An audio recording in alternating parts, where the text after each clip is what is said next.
So imagine this. It is a gorgeous fall Saturday morning. The sun is out, the birds are singing, the leaves are a nice crisp autumny orange when you decide that you are dying to read that new book, so you hit up your local Borders. You walk inside, there's a Starbucks to your right, there's shelves of books as far as the eye can see, they got some music going, the sun is streaming in through your windows.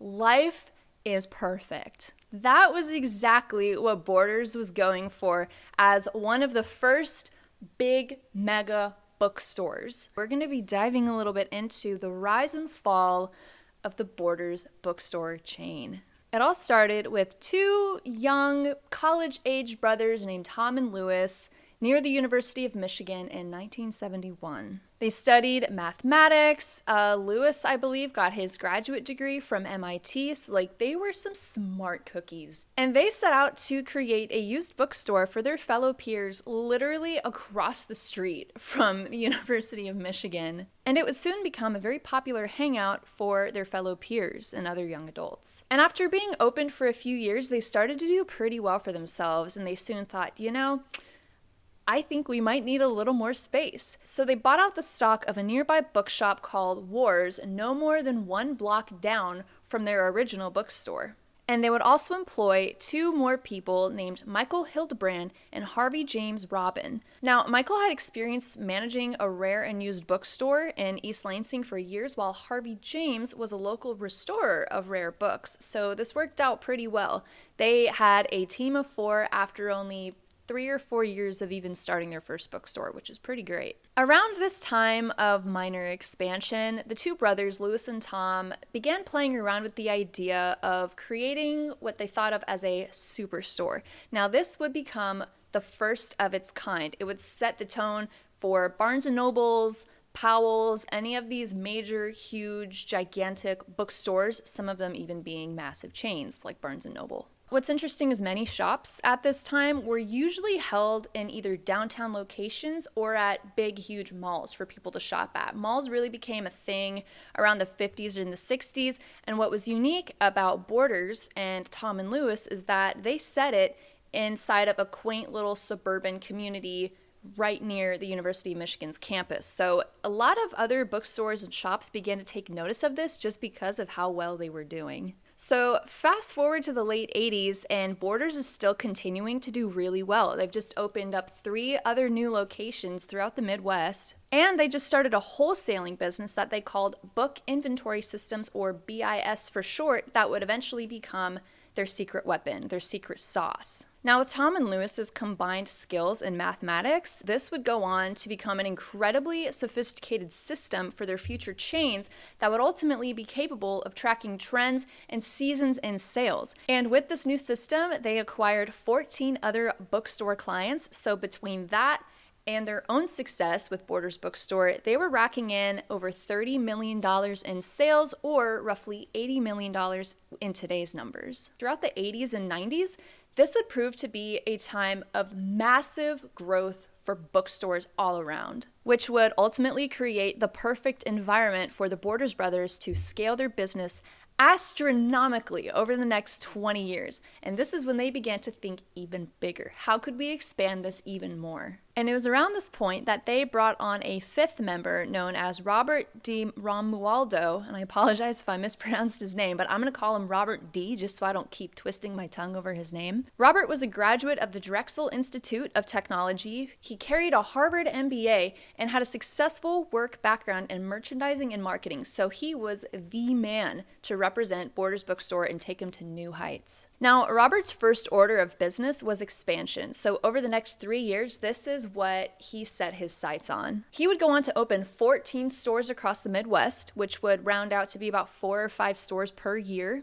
And by the early 90s, Borders had quadrupled in size and had really begun to make a name for itself. This was a bookstore chain that was really starting to catch a lot of attention. In fact, it caught the attention of Kmart. Now, Kmart was kind of in an interesting position because a while ago, they had acquired a bookstore chain named Walden Books, which was primarily based in malls, which is what Borders was kind of not doing. And Kmart had been looking for a way to make them profitable for quite a while. They tried expanding their book inventory without much luck, so they saw an opportunity to acquire Borders in order to make Walden Books not only look more attractive, but to also catapult Walden Books to the same height as Borders Bookstore. And in October of 1992, Tom and Louis Borders sold their bookstore to Kmart after holding it for 20 years, but remained investors. Things were starting to look even better for Borders. They got modernized cash registers, an HR department, formal training programs for new employees,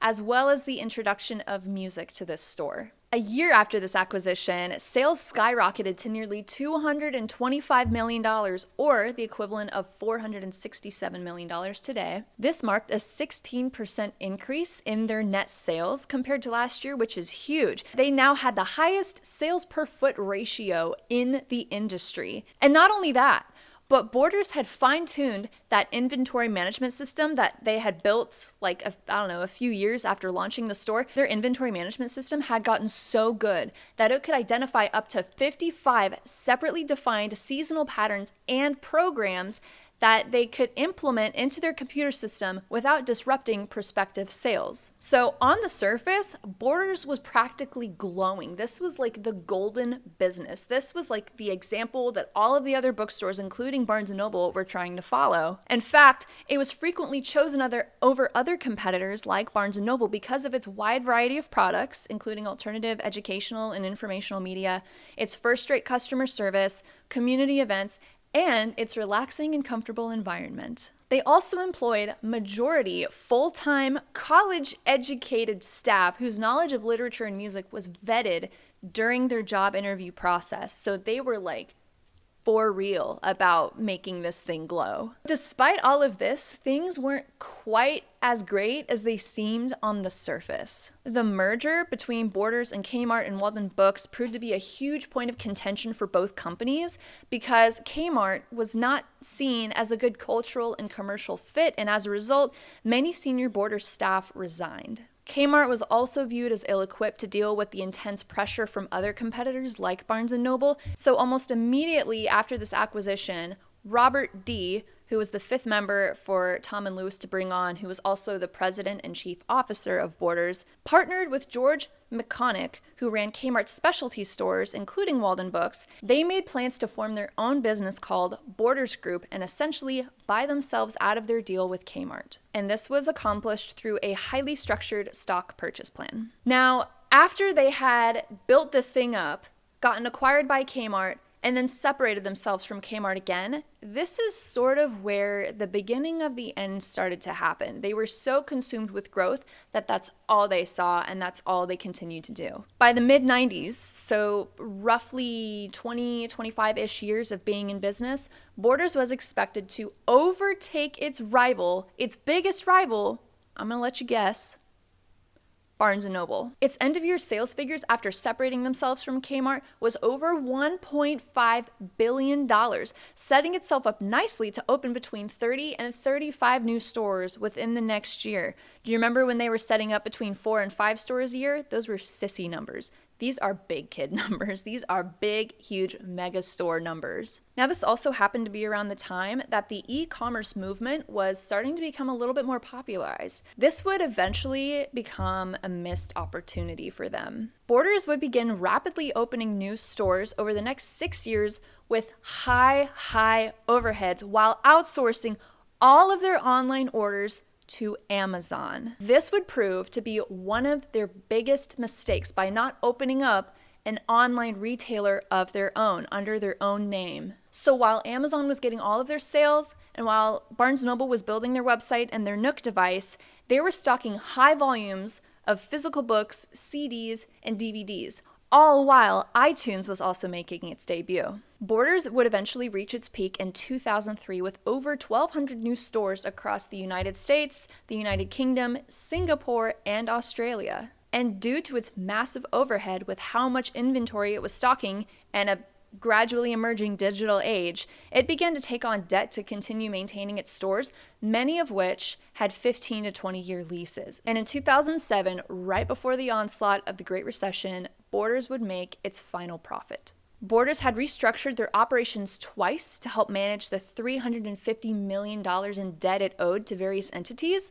They would also clue into their fatal flaw in outsourcing all of their online sales to Amazon, and they would publicly announce the end of their partnership with Amazon, as well as finally launch their own online business, including a self-publishing press, which I have to give it to them. That's pretty forward thinking, doing a self-publishing press in '07. I really feel like that hasn't taken off until the last few years or so. But by this point, it was too late. They had missed their opportunity, and Borders was struggling to stay afloat and keep itself relevant among the financial crisis and new wave of technology. So this was a pretty lethal combination for Borders. They tried to sell their chain to potential investors, even approaching Barnes & Noble with a buyout deal, but this would ultimately prove to be unsuccessful. So in one final Hail Mary attempt, Borders took on an additional $42 million loan with an interest rate of 12.5% in order to maintain their business and cover their costs. But inevitably, on February 16, 2011, Borders had filed for Chapter 11 bankruptcy, also known as reorganization bankruptcy.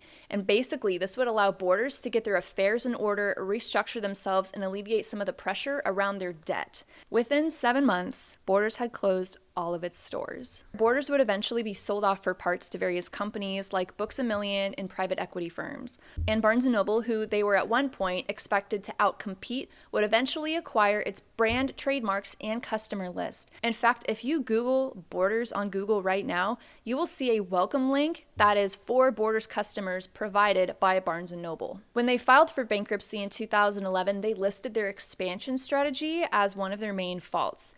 And while this may be true, others would be inclined to say that it was a combination of errors, including that one. The first one is that they had very high overhead in a developing digital age. While they were expanding, Barnes & Noble had launched its online store and created the Nook, something Borders should have taken note of early on, but didn't. A second fatal mistake was outsourcing all of their online sales to Amazon. And in my opinion, this was probably one of their dumbest mistakes too. A lot of other people that I've read about in my research said the same. My guess is that they were so consumed with their expansion strategy that they put their online retailer option on the back burner while letting Amazon temporarily hold those online sales. And in fact, in one article that I read, there was a source who was quoted saying that they might as well have handed the keys over to their business directly. And finally, a third fatal flaw of Borders Bookstore was that they were ignoring the e-commerce trend that had been emerging. The Nook, e-retailers, Netflix, iTunes, and file sharing networks were becoming increasingly popular while Borders was still acquiring high volumes of DVDs and CDs. And simply put, they did not adapt to the times. So that is the rise and fall of Borders Bookstore. If you found it interesting, consider giving it a like, comment any thoughts that you have, and I will see you in the next video.